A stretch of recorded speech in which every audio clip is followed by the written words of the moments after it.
हाय दोस्तों, नमस्कार। मैं हूं नीरज राय और आपका स्वागत है फार्माहर्ट्स में। दोस्तों, आज के वीडियो में हम बात करने वाले हैं 5 ऐसी मेडिसिन के बारे में जो हाइपरटेंशन को ठीक करने के लिए यूज होती है, यानी एंटी हाइपरटेंसिव मेडिसिन। इस वीडियो में हम लोग देखेंगे ये कौन कौन सी मेडिसिन है और इनकी कौन कौन सी ब्रांड मार्केट में आती है। इसके अलावा इसकी डोज क्या होती है। तो चलिए वीडियो की शुरुआत करते हैं और बात करते हैं सभी हाइपरटेंशन में यूज होने वाली मेडिसिन के बारे में। दोस्तों, हाइपरटेंशन एक ऐसी कंडीशन होती है जिसमें आपका ब्लड प्रेशर बढ़ जाता है। एक आपका नॉर्मल ब्लड प्रेशर होता है जो 120/80 mm ऑफ Hg होता है, पर अगर इससे ज़्यादा आपका ब्लड प्रेशर होता है, खास करके 140/90 mm ऑफ Hg से ज़्यादा होता है, तो उस समय पे उस कंडीशन को हम लोग हाइपरटेंशन कहते हैं। तो उसको ठीक करने के लिए हम अलग अलग प्रकार की मेडिसिन यूज करते हैं, जिसमें हम एक मेडिसिन यूज करते हैं बीटा ब्लॉकर। दोस्तों, बीटा ब्लॉकर मेडिसिन अक्सर हार्ट डिजीज में यूज होती हैं और इस तरह से ये हाइपरटेंशन में भी यूज की जाती हैं। इसमें सबसे पहली मेडिसिन हमने लिया है प्रोप्रेनोलॉल। दोस्तों, प्रोप्रेनोलॉल एक बीटा ब्लॉकर मेडिसिन है जो हाइपरटेंशन में यूज में आती है। मार्केट में ये सिप्लार, कॉर्बिटा, विटाकॉन और कार्डिजोल के नाम से आती है। इसके अलावा भी इसकी बहुत सारी ब्रांड मार्केट में अवेलेबल होती है। आपको जो भी आपके एरिया में आसानी से मिलती है आप उसको ले सकते हैं। बात करें प्रोप्रेनोलॉल के डोज के बारे में, तो एडल्ट के अंदर में ओरली इसको हम लोग देते हैं, तो ये मेडिसिन 10 mg दी जाती है दिन में 2 बार। एक नॉर्मल कंडीशन में हम लोग इसे 10 mg देते हैं, और अगर बात करें इसकी मैक्सिमम जो डोज होती है वो कितनी होती है, तो ये होती है 160 mg की। यानी इसे हम 10 mg से लेकर के 160 mg तक दे सकते हैं, लेकिन जब 10 mg देंगे तो इसे दिन में 2 बार देना होगा, और अगर 160 mg दे रहे हैं तो इसे डिवाइडेड डोज में दिन में 4 बार देना होता है। और इसकी जो डेली डोज होती है वो 40 mg से लेकर 160 mg तक होती है। ध्यान रखें, 40 mg हम जब देंगे तो हमें बीडी आसानी से हम दे सकते हैं सुबह शाम, लेकिन जब डोज बढ़ाते हैं तो उसकी डोज को हम लोग ज़्यादा डिवाइड करते हैं, दिन भर में 3 बार या 4 बार दी जाती हैं। अगली बात करूं तो जो मेडिसिन है वो है एटेनोलॉल। दोस्तों, एटेनोलॉल सबसे ज़्यादा यूज़ में आती है as a antihypertensive medicine, जो कि एक बीटा ब्लॉकर मेडिसिन है। एटेनोलॉल अकेले ना यूज़ होकर के कई दूसरी मेडिसिन के साथ में यूज़ होती है, जैसे कैल्शियम चैनल ब्लॉकर के साथ में या फिर एसी इनहिबिटर के साथ में। जैसे एटेनोलॉल जो होती है वो एम्लोडिपिन के साथ में यूज़ होती है। तो एटेनोलॉल जो है वो मार्केट में अकेली भी आती है, यानी कि बिना किसी कम्बिनेशन में। तो ये मार्केट में एल्टॉल के नाम से आती है, एटेनेक्स के नाम से आती है, एटेनोवा के नाम से आती है, या बिपिनॉल के नाम से आती है।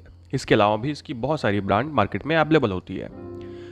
एटेनोलॉल की अगर मैं डोज के बारे में बात करूं तो एडल्ट के अंदर में जो एटेनोलॉल होता है वो orally 50 to 100 mg daily dose में मेडिसिन दी जाती है, डिवाइडेड डोज में दी जाती है या सिंगल डोज में दी जाती है।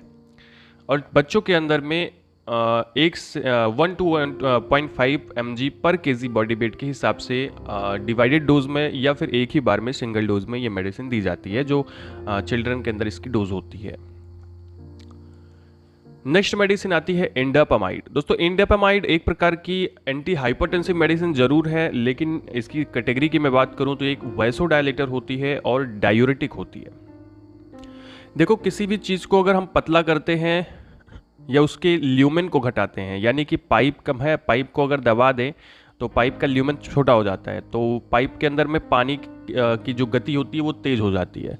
और अगर पानी की गति को धीमा करना है तो आपको पाइप को और चौड़ा करना होता है, यानी उसके ल्यूमेन को बढ़ा देना होता है। तो इंडापामाइड यही काम करती है। ये एक वैसोडायलेटर होती है और वैसोडायलेटर की वजह से ये हमारे ब्लड वेसल्स जो हैं उनके ल्यूमेन को बढ़ा देती है, उनका डायमीटर बढ़ा देती है, व्यास बढ़ा देती है, जिसकी वजह से आसानी से हाइपरटेंशन ठीक हो जाता है।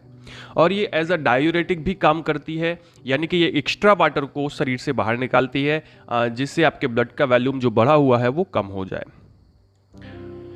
मार्केट में ये डायूरिक्स के नाम से आती है, इंडिकॉटिन के नाम से एंड लोरवाज के नाम से आती है। इसके अलावा भी इसकी और बहुत सारी ब्रांड होती है मार्केट में, जो भी आपको आसानी से मिलती है, आप ले सकते हैं। डोज की अगर मैं बात करूँ इसकी, तो इसकी डोज एडल्ट में हम लोग देते हैं 2.5 mg डेली, यानी कि इसकी डेली सिंगल डोज में दी जाती है, और वो भी 2.5 mg में।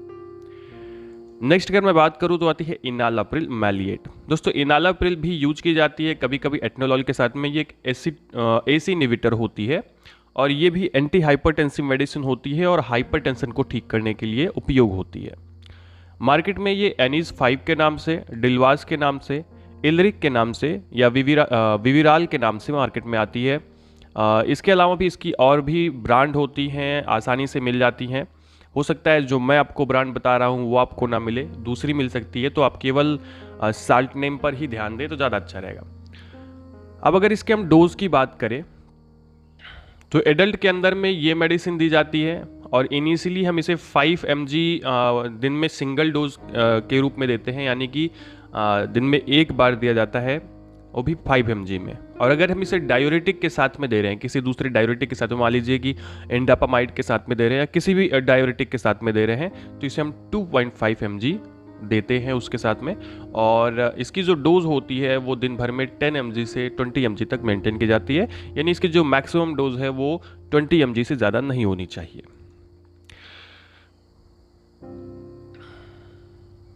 सीवियर कंडीशन में इसको हम कई बार 40 mg तक भी यूज कर लेते हैं।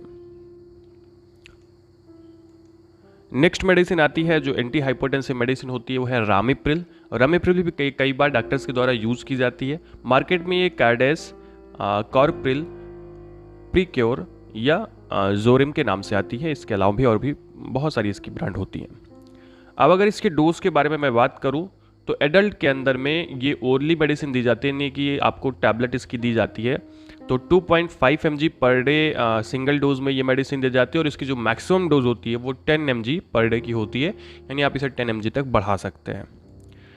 तो दोस्तों ये था आज का वीडियो जिसमें हम लोगों ने बात की कुछ ऐसी मेडिसिन के बारे में जो हाइपरटेंशन में यूज़ होती हैं एज आ एंटी हाइपरटेंसिव मेडिसिन। कॉमनली यही सारी मेडिसिन यूज़ होती हैं। ये इसके बाद और भी आपको पार्ट्स हो सकते हैं देखने को मिल जाए कि और कौन सी मेडिसिन होती है जो हाइपरटेंशन में एंड हाइपोटेंशन में यूज़ में आती है। तो चैनल को अगर सब्सक्राइब नहीं किया है तो अभी तक, तो सब्सक्राइब जरूर कर लीजिएगा, वीडियो को लाइक कर दीजिएगा, अपने दोस्तों के पास ज़रूर शेयर करिएगा। हमें इंस्टाग्राम पर फॉलो कर सकते हैं, हमारा हेल्थ मुकेश चैनल भी फॉलो कर सकते हैं। पूरा वीडियो देखने के लिए बहुत बहुत धन्यवाद।